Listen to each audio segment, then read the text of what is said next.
شوہر کے ماں باپ کی خدمت بیوی کے ذمے نہیں، لیکن اگر بیوی سعادت سمجھتے ہوئے ان کی خدمت سر انجام دیتی رہے تو رب کی طرف سے بیوی کو اتنا صلہ اور اجر ملتا ہے کہ اس کی آنے والی نسلیں تک سنور جاتی ہیں۔ لہجوں کی کڑواہٹ ہمیشہ اکڑ نہیں ہوتی، بلکہ برداشت کی وہ حد ہے جو ٹوٹ جانے پر انسان کو تلخ بنا جاتی ہے۔ ایک شادی شدہ عورت کی کامیاب زندگی کا دارومدار اس کے شوہر پہ ہے۔ شوہر کا تعاون ہو تب ہی عورت بسے گی، چاہے محل میں رہے یا جھوپڑی میں۔ جن سے محبت کا دعویٰ ہوتا ہے نا، انہیں اتنی آسانی سے دنیا میں گم ہونے کے لیے نہیں چھوڑ دیا جاتا، انہیں پاس رکھنے کے لیے آخری حد تک کوشش کی جاتی ہے۔ بات صرف مرد کے خلوص اور محبت کی ہوتی ہے، عورت آسائشوں کے بغیر بھی خوش رہ سکتی ہے۔ یقین کرو، مجھے ذرا فرق نہیں پڑتا کہ تمہارے پاس سیوک ہو، آڈی ہو یا سائیکل ہو، اگر تم میرے ساتھ مخلص ہو تو میں تمہارے ساتھ سخت دھوپ میں پیدل چلنے کو تیار ہوں۔ جب ہم کسی انسان سے جڑتے ہیں تو اپنے اندر ان کی ایک جگہ بنا لیتے ہیں۔ جب کوئی خاص ہونے لگتا ہے تو ہماری بہت سی چیزیں خود بخود ان کی ہو جاتی ہیں۔ ہمارا نام، ہمارا وقت، ہماری پسند اور ہمارا رنگ بنا بولے سب ان کا ہو جاتا ہے۔ کسی کو بتائے بغیر اس شخص کے شہر میں اتنا دور نکل جاتے ہیں کہ خود بھی اندازہ نہیں ہوتا کہ واپسی کتنی اذیتناک ہو سکتی ہے۔ ایسے میں اگر وہ شخص اچانک پیروں کے نیچے سے زمین کھینچ لے تو بتاؤ کیا بچتا ہے؟ بہت بے بس ہو جاتا ہے انسان جب کسی کا ہو بھی نہیں سکتا اور اسے کھو بھی نہیں سکتا۔ بے شک تمہیں تمہارے جیسا ہی ہمسفر ملے گا۔ ایسے انسان کو اپنا ہمسفر بنائیں جس کو آپ سے اتنی محبت ہو کہ وہ آپ کی آخرت کی بھی فکر کرے، پھر وہ تمہاری من پسند چیز تم تک لے آئے گا مقرر وقت پر اور تم حیران رہ جاؤ گے۔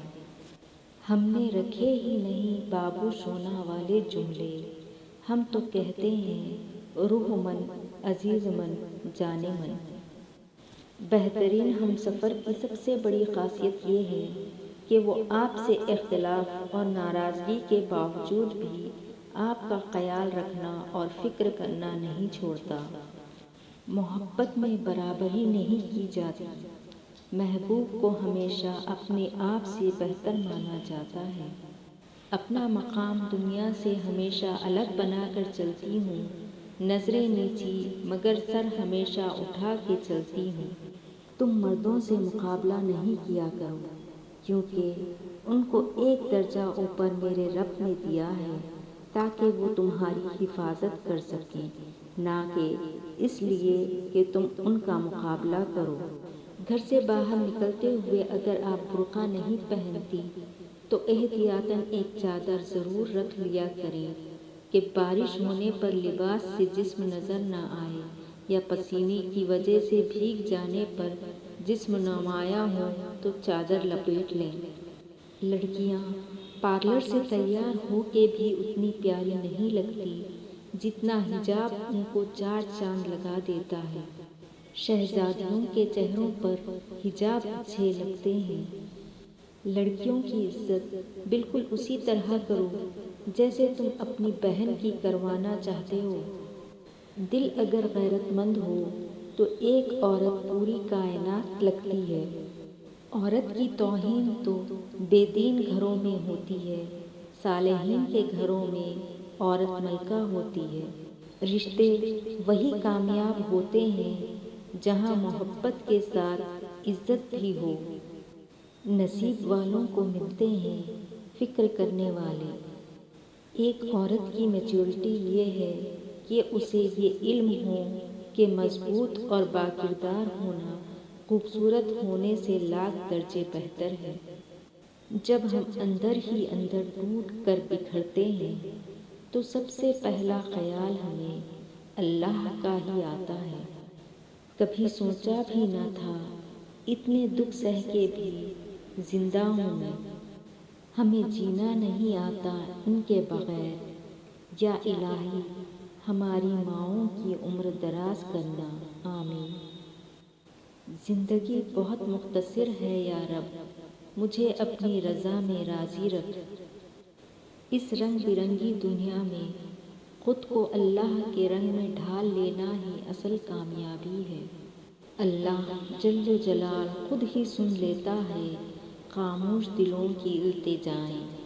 یا رب تو میری امید نہیں میرا یقین ہے، میں بہت حساس ہوں میرے مالک، میں نفرتیں برداشت نہیں کر سکتی، میرے لیے ہر اس دل کو صاف کر دے جس میں میرے لیے نفرت ہے۔ قرآن پاک میں مرد اور عورت کی دوستی کا ذکر کہیں بھی نہیں ہے۔ اس متعلق اللہ پاک نے فرمایا ہے، اور جو تمہیں پسند ہو اس کے ساتھ نکاح کرو۔ بہترین نکاح وہ ہے جو نکاح مسجد میں ہو، جہیز میں قرآن اور جائے نماز ہو، مٹھائی میں کھجور ہو اور فجر کی نماز نصیب ہو۔ نکاح کا مقصد ہے زنا سے پاک رہنا، زنا سے دور رہنا، گناہوں سے بچنا، لیکن کئی لوگ زنا کر کے لذت حاصل کرنا چاہتے ہیں، لیکن دو محبت کرنے والوں کے بیچ محبت لذت کا نام نہیں ہے بلکہ سکون اور پاکیزگی کا نام ہے، جو صرف اور صرف نکاح سے ممکن ہے۔ نکاح سے پہلے بچوں کی مرضی ضرور پوچھا کریں، آپ نبی کی امتی ہیں، زمانے جاہلیت کے کافر نہیں۔ بیٹی جب پسند کی شادی کا کہے تو اسے بے حیا اور برا نہ کہو، پسند کی شادی بیٹیوں کا حق ہے، اور ہمارے نبی صلی اللہ علیہ وسلم کی سنت بھی۔ سنا ہے پہلے بیٹیاں بوجھ تھی، دفنا دی جاتی تھیں، دفنائی اب بھی جاتی ہیں، بس انداز الگ ہے۔ عورت کو تو جنگ میں بھی قتل کی اجازت نہیں، تم لوگ اسے محبت میں مار دیتے ہو۔ مرد کی تربیت یہ نہیں کہ وہ اپنے ماں باپ بہن بھائیوں کو خوش رکھے، بلکہ مرد کی تربیت کا تب پتہ چلتا ہے جب کسی کی لائی ہوئی بیٹی اس سے خوش اور پرسکون ہو۔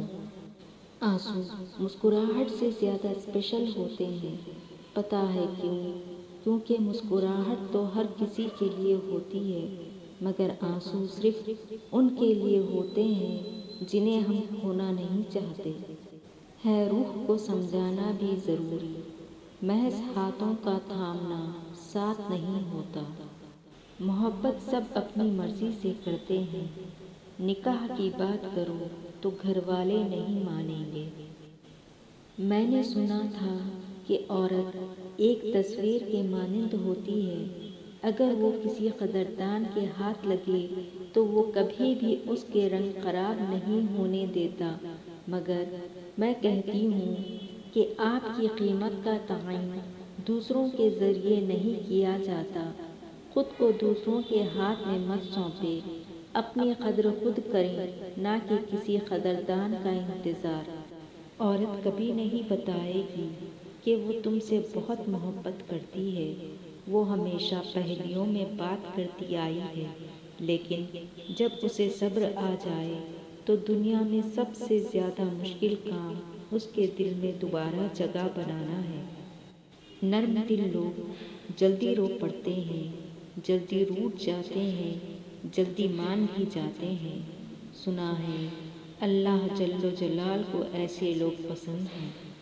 جب خواہشات مر جاتی ہیں تو بس سمجھوتے باقی رہ جاتے ہیں، پھر ہم خوش ہوں یا اداس اس سے کوئی فرق نہیں پڑتا۔ کچھ باتیں سن کر لگتا ہے ہر بات کو سننا ضروری نہیں، کچھ باتیں کہہ کر لگتا ہے چپ رہتے تو اچھا تھا، کچھ باتیں سہ کر لگتا ہے کچھ کہہ دیتے تو اچھا تھا۔